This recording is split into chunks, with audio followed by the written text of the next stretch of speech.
ایک آدمی دریا کے کنارے بیٹھا تھا۔ وہ بڑی محنت کے ساتھ مچھلی پکڑنے کی کوشش کر رہا تھا۔ گھنٹوں گزر گئے، سورج ڈھلنے لگا، لیکن وہ ہمت نہیں ہارا۔ آخر کار بہت کوشش کے بعد ایک مچھلی اس کے ہاتھ لگ گئی۔ اس کے چہرے پر خوشی تھی، کیوں نہ کہ اس کی محنت کا نتیجہ تھا۔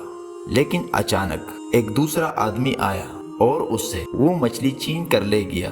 وہ پہلا آدمی بس دیکھتا رہ گیا۔ اس کے دل میں دکھ تھا، افسوس تھا۔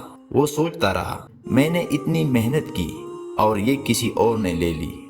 دوسری طرف جس آدمی نے مچھلی چھینی تھی وہ خوش تھا کہ اسے بغیر محنت کے سب کچھ مل گیا۔ لیکن زندگی کا اصول ہے، جو آپ دوسروں کے ساتھ کرتے ہیں وہی آپ کے ساتھ واپس آتا ہے۔